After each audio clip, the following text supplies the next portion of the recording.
It is a growing problem for people nationwide, rising student loan debt. Members of Congress on both sides of the aisle have a lot of ideas about how to combat this crippling burden. Our Washington Bureau reporter Samantha Jo Roth is taking a closer look at Senator Marco Rubio's proposals, and she joins us now live at 5:32 from Washington, D.C. So, Samantha Jo, what is the likelihood that these bills will even make it over the finish line? Well, the senator tells me that he thinks that these bills could have a shot if they are included in a higher education package. Now, it's unclear how that is going to make it through, but people are really hoping that there is a solution.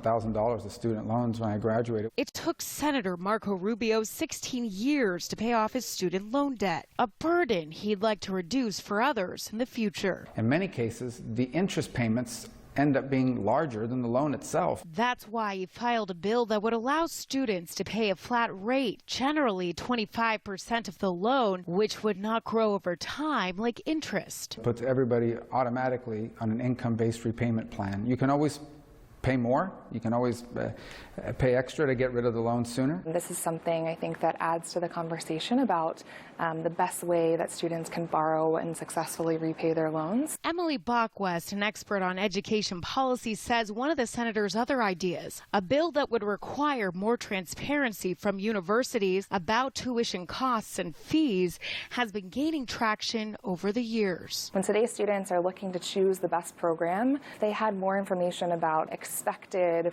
loan balance, expected time to repay their loan, and more information on the outcomes by a program basis, I think it'd be really helpful. And while some Democrats in Congress are skeptical of a few of these proposals, the senator is teaming up with Elizabeth Warren. They're working to make it illegal for states to deny job licenses to those who default on their student loans. It makes no sense that if you owe student loans, we're going to take away your license to do the job that allows you to make the money you need to pay back those loans. So this is a time to get it right. Well, this comes as Congress considers an all-encompassing higher education bill. Now, this will be the very first update to the law since 2008. We're live on Capitol Hill this evening. Samantha Jo Roth, Spectrum, Bay News 9. It is a big problem, and good to see some bipartisan effort there. Samantha Jo.